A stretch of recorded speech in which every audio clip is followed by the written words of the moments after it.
La croix de Jésus m'a libéré. La croix de Jésus m'a transformé. La croix de Jésus m'a rendu la vie. La croix de Jésus a tout accompli. Salutations fraternelles au nom de Jésus-Christ à vous tous, chers téléspectatrices et téléspectateurs de la télévision chrétienne Sango Malamu. Merci de nous rester toujours fidèles et merci de nous suivre dès partout. Que Dieu vous bénisse. Nous nous retrouvons encore aujourd'hui dans le nouveau numéro de l'émission La Trompette du Réveil.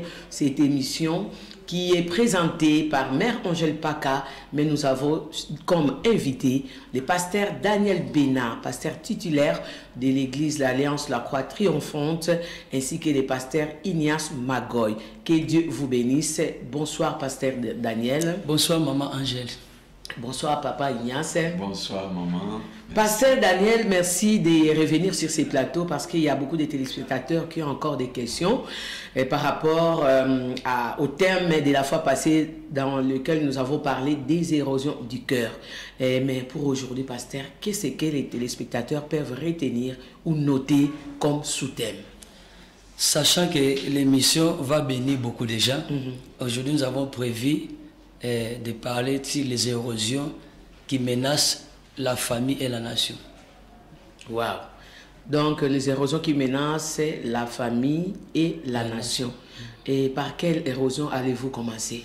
Aujourd'hui nous allons commencer par l'érosion intitulée les dettes du passé. Les dettes. Les dettes du passé. Quelque part la Bible nous dit de ne plus passer aux événements, de ne plus penser aux événements passés. Hein, cher pasteur? En principe, ce qui est passé, non? En quoi les passés intéressent-ils ceux qui nous suivent?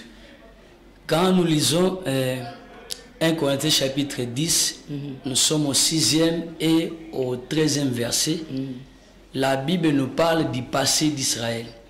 La Bible dit, toutes ces choses ont été écrites afin de nous servir d'exemple, afin de servir à notre instruction. Le passé a une valeur spirituelle aux yeux de Dieu. Il nous sert d'exemple. Il nous permet de pouvoir nous situer par rapport au temps, par rapport au Seigneur, par rapport à nous-mêmes. Dans la marche du chrétien, il y a 3 choses essentielles qu'un chrétien averti doit tenir compte. La première des choses, il a besoin d'un rétroviseur. Le rétroviseur nous permet d'avoir un regard sur le passé, car le passé a beaucoup de choses à pouvoir nous instruire. Le passé, c'est toute une école. Moi, j'appelle ça, c'est une école de la perfection. Car les erreurs commises par les autres peuvent nous servir d'avertissement, d'instruction, pour que nous ne puissions pas tomber sur les mêmes pièges. Car celui qui perd ses repères, il se perd. Le passé sert de repères. La deuxième chose qui intéresse un chrétien averti dans sa marche avec Dieu, c'est les miroirs. Quand vous lisez Hébreux chapitre 4, verset 12, la Bible dit, la parole de Dieu est plus tranchante qu'une épée à double tranchant. Elle pénètre moelle, jointure, elle va jusqu'à juger les sentiments du cœur. Et ni créature n'est caché devant la parole. La parole révèle notre conscience. Et quand nous lisons la parole de Dieu, nous méditons la parole, elle nous communique les états d'âme de Dieu, elle nous communique les émotions de Dieu. Et la parole elle-même, quand vous lisez Psaume 139, David dit, sonne-moi, connais-moi. La parole agit sur notre conscience et a la valeur d'un miroir. Il y a la troisième chose qui intéresse un chrétien averti, il s'agit des lunettes spécialisées. Wow. Si les rétroviseurs nous renvoient vers le passé, les miroirs au présent, mais les lunettes spécialisées nous donnent une vision claire du futur. Car la Bible dit, quand il n'y a pas de révélation, le peuple est sans frein. Donc le passé nous intéresse. Pasteur, il y a une idée qui me vient en tête, un verset dans lequel on dit les pères, hein, je crois les pères ont mangé les réserves verts et ce sont... Voilà. On est dans Agassé. Mais il y a Jésus-Christ, quand il est venu dans le Nouveau Testament, il dit ceci, l'âme qui pêche, c'est celle qui mourra. En quoi le passé là intéresse la génération passée et la génération future? Je pense trouver toutes les réponses à ces questions dans la Bible. Wow. Nous sommes dans 2 Samuel chapitre 21 parce que c'est une émission, la trompette du réveil est une émission où nous interrogeons la Bible. Nous répondons en fonction de ce que la Bible nous donne comme réponse. 2 Samuel chapitre 21, les 14 premiers versets, ça parle du régime de David. La Bible dit, au temps de David, il y a une famille qui dira 3 ans. Alors David, comme un dirigeant averti, la Bible dit, consulta l'Éternel. Quand vous lisez Psaume 33, verset 12, la Bible dit, heureuse la nation de l'Éternel et les dieux. Et moi je dirais, heureux les dirigeants qui consultent le Seigneur pour pouvoir recevoir ses volontés, recevoir tous les éclaircissements possibles par rapport à leurs problèmes. Alors David a constaté quelque chose d'anormal. Une famille qui dit 3 ans. Pourquoi? Alors le Seigneur va répondre à David, c'est à cause des crimes commis par Saoul. C'est à cause des erreurs de Saoul et de sa maison sanguinaire. Ici, il y a 2 choses à retenir. Saoul représente le passé, les régimes passés, et David représente le régime qui est en place. Alors il y a eu des problèmes, il a fallu que David puisse consulter l'Éternel. Alors l'Éternel lui révèle les nez du problème. Alors qu'est-ce que Saoul avait fait qui puisse engendrer des troubles, engendrer des problèmes au régime de David? Du temps de Saoul, il y a un peuple appelé les Gabaonites. Alors les Gabaonites étaient un reste des Amoréens qu'Israël épargna. Un jour, alors que les peuples d'alentour étaient terrifiés par les exploits qui étaient accordés à Josué et à toute la génération qui était engagée dans la conquête de Canaan. Les Gabaonites ont fait semblant d'être un peuple qui était venu de très loin pour venir faire la paix avec Israël.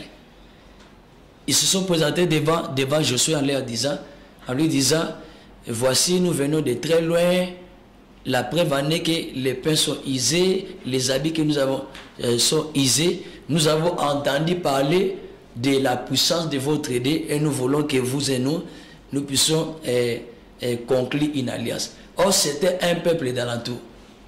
Et quand Josué s'est rendu compte qu'ils étaient trompés par les Gabaonites, alors ces gens furent soumis à un tribut et ils devinrent leur serviteurs. Maintenant Saoul, dans son zèle pour Israël, a voulu exterminer les Gabaonites.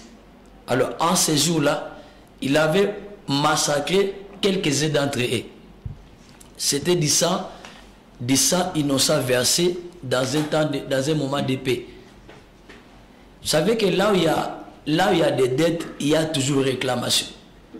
Quand vous lisez 2 Rois chapitre 4, il y avait dans une famille d'un serviteur de Dieu, un prophète qui avait servi l'Éternel avec crainte et tremblement. Après le matanga, la Bible dit les créanciers s'est présenté pour réclamer les dettes. Votre papa a laissé des dettes, alors comme il n'a pas payé ça, moi je vais prendre à la place de l'argent qui n'a pas été payé, je voudrais prendre les enfants. Donc là où il y a des dettes, il y a réclamation. Alors les Gabaonites ont réclamé réparation. Puisque cet homme a voulu nous exterminer dans son zèle pour Israël, envers les enfants d'Israël, alors nous voulons réparation. Nous voulons réparation et alors David va poser la question, que voulez-vous exactement? Qu'est-ce que nous devons faire pour vous, pour que la colère de l'Éternel soit apaisée envers Israël et que vous bénissiez l'héritage de l'Éternel? La Bible dit, les Gabaonites ont réclamé les têtes qu'on nous livre les gens de la maison de Saoul qui soient pendus devant le soleil, alors on sera quitte avec vous, vous serez tranquille. Et la Bible dit dans les 6 premiers versets, il prit les fils que Saoul avait enfanté avec une de ses concubines, Rispa. Il les livra entre les mains des Gabonites qui allaient pendre tous ces gens-là. Et la Bible dit, après cela, la colère de l'Éternel fit apaiser envers les pays. Cet enseignement concerne les familles, ça concerne la RDC, car il y a des choses, énormément de choses qu'il faut réparer par rapport à ça. Généralement, quand on classe dans les organismes internationaux, classe les pays en tenant compte des indices de développement, il y a une catégorie de pays qu'on appelle pays pauvres endettés. Mais dans les spirituels, il y a des pays spirituellement endettés. Ah bon? Il y a des familles spirituellement endettées. Il y a des personnes qui sont spirituellement endettées. Ils sont sous les coups. Ils sont sous les coups des réclamations. Parce que chez Dieu, il y a certains péchés, quand nous les commettons, nous demandons pardon à Dieu, ça se limite à ce niveau-là. Mais il y a d'autres qui demandent réparation. Il ne suffit pas de dire, Seigneur, pardonne-moi, j'ai fait ceci. Mais il y a de ces péchés qui demandent à ce que réparation soit faite. Et nous sommes dans ce genre de cas. La RDC, spirituellement, a des choses qu'elle doit réparer. Les familles qui nous suivent, il y a certaines familles, pas toutes, qui ont des choses qu'elles doivent réparer. Car il y a des familles qui sont spirituellement endettées. Je vais vous aider pour avoir beaucoup plus de lumière dans le livre de 2 Rois chapitre 2, verset 19 à 22. Ça parle de la ville de Jéricho. La ville de Jéricho, à voir l'aspect extérieur, c'était une ville qui avait un bon emplacement et puis qui présentait des conditions pour le commerce et les affaires. Mais les habitants du pays ont discerné des érosions. Il y avait des érosions qui rongeaient la ville de Jéricho. La première, ils sont allés voir le prophète Élie en disant, voyez, comme le voit mon Seigneur, la ville est bonne, apparemment bonne, mais le pays est stérile. Et puis les eaux sont mauvaises, il y a la mort qui circule. Alors, le prophète Élisée va demander aux habitants de Jéricho de lui apporter un plat neuf avec du sel. Il les invite à aller à la source. Un problème qui n'est pas attaqué à la source restera un problème, un fardeau pesant. Mais quelle est la racine du problème de Jéricho? Nous sommes dans Josué chapitre 6.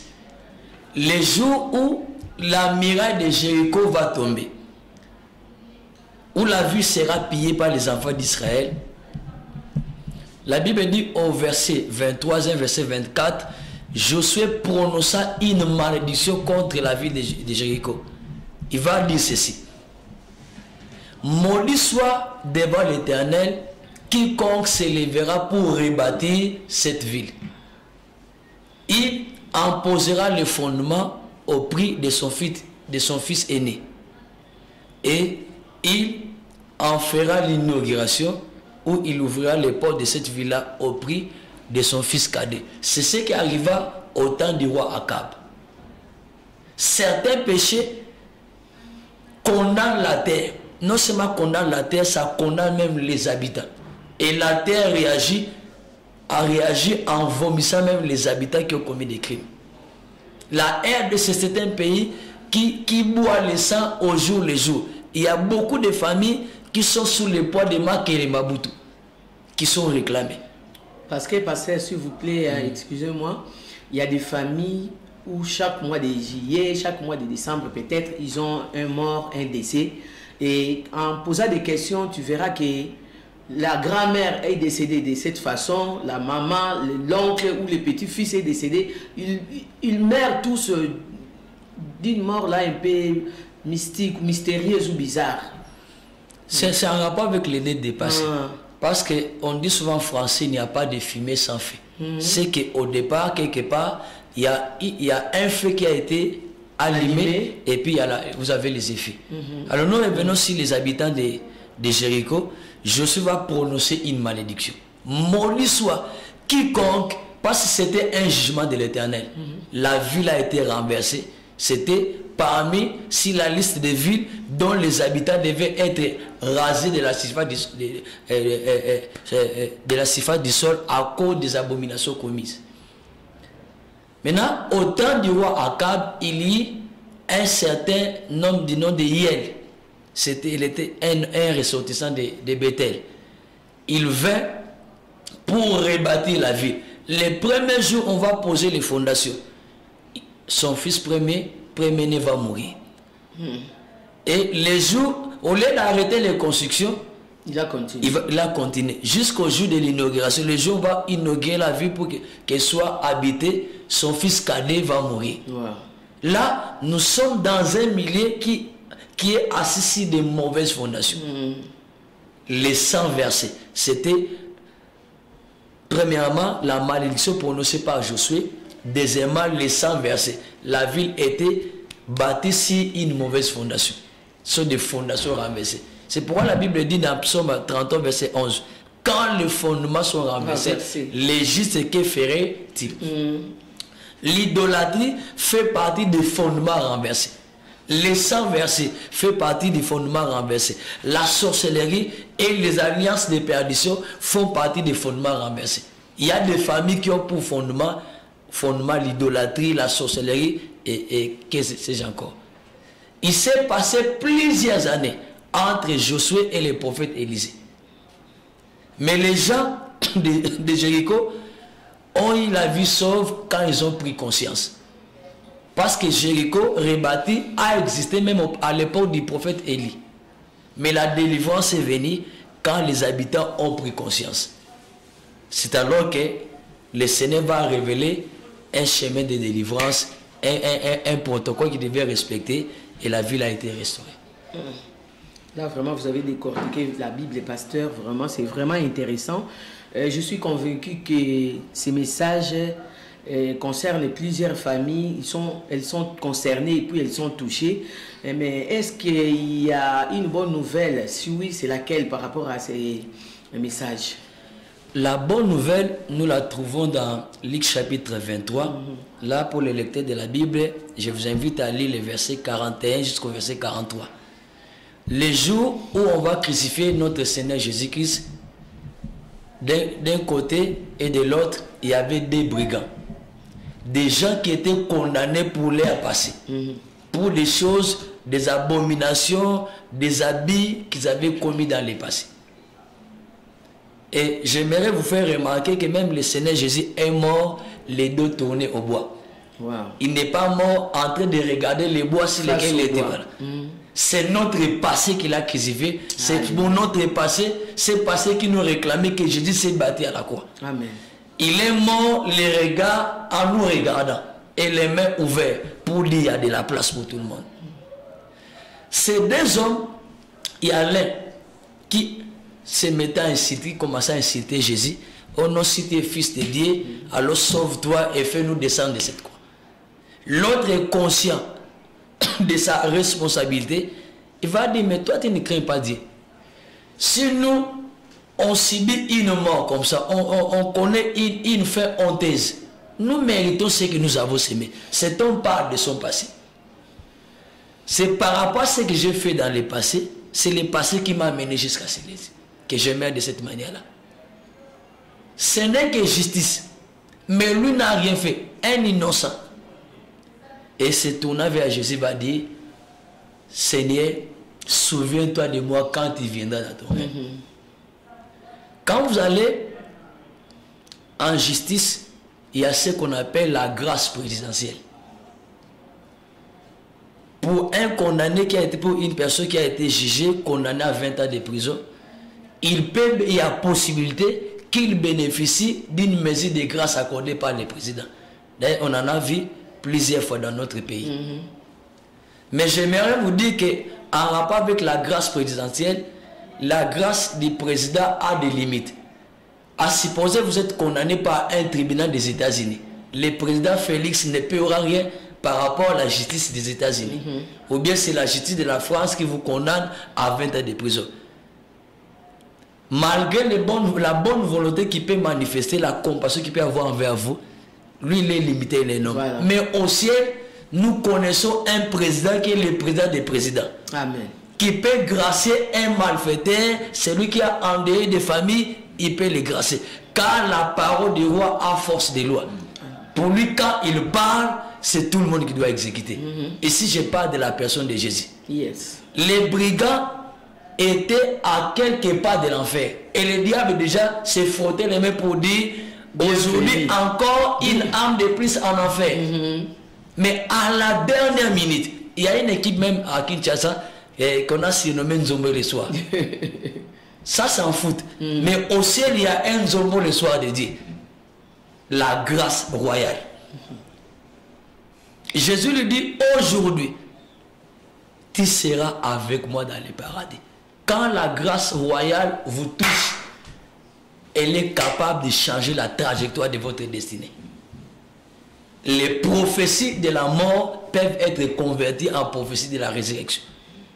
Et cet homme a été sauvé de justesse, touché par la grâce. Là où la loi, les réclamations frappent, il suffit que vous touchiez à la grâce. Les réclamations, les interdits tombent. Car la grâce est au-dessus des réclamations, au-dessus de la sorcellerie. La grâce, par excellence, c'est Jésus qui c'est lui-même.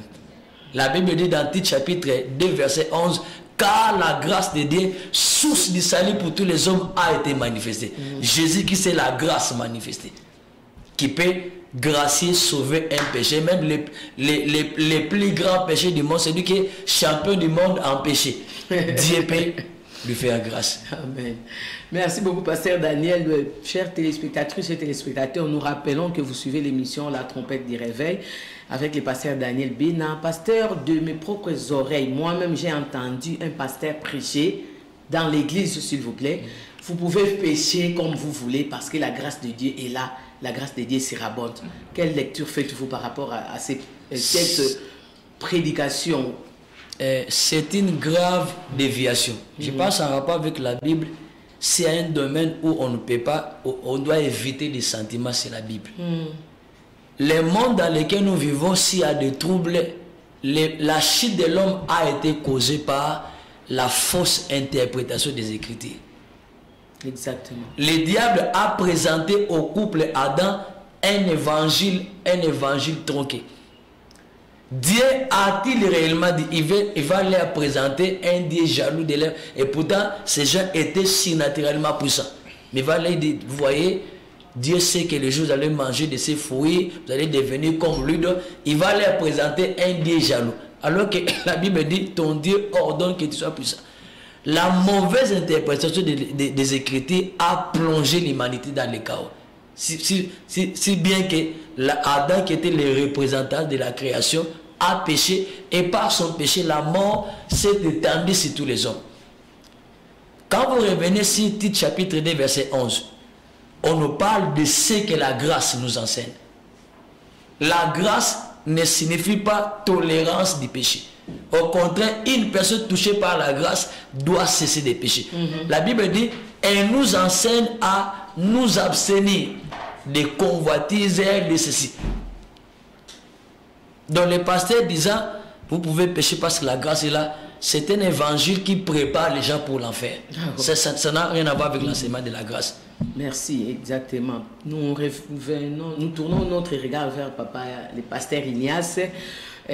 Pasteur, pouvez-vous rappeler aux téléspectateurs le programme d'équipe de l'église La Croix Triomphante? Bien, merci. L'église La Croix Triomphante, l'église d'Alliance La Croix Triomphante, se situe sur l'avenue Mouenka numéro 31. Là, vous prenez la référence de Lalou en comptant 6 avenues. 6 avenues et la 6e avenue à gauche. C'est là où nous sommes. Le programme est établi de manière suite. Chaque mardi, à partir de 17h à 19h30, nous avons un culte d'intercession de famille. C'est là où nous traitons le problème de famille, des prières pour intercéder en faveur de famille.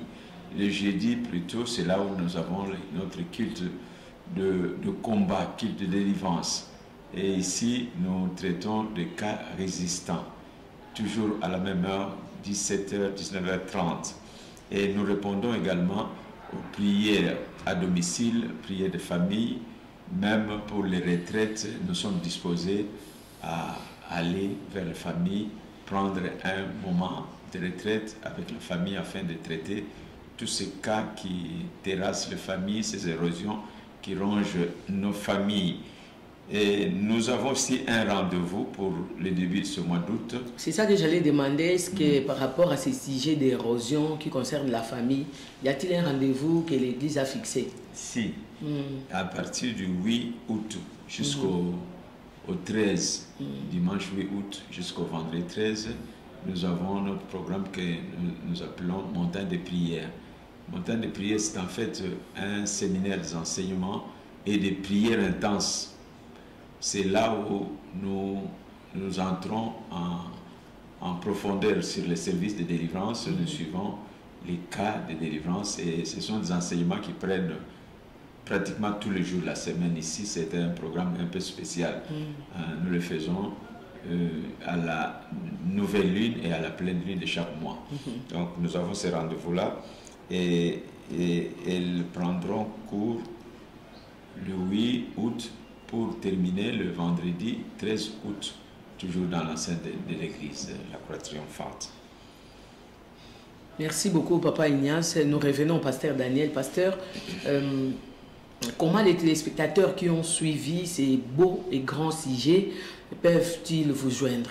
Parce que nous allons presque à la fin de notre voilà, pour tous ceux qui désirent nous joindre, et n'ont qu'à appeler au numéro 081 853 98 18 081 853 98 18. Tout comme vous pouvez aussi suivre cette série d'enseignements sur YouTube. Vous tapez Église La Croix Triomphante TV et vous avez la série des émissions sur les érosions.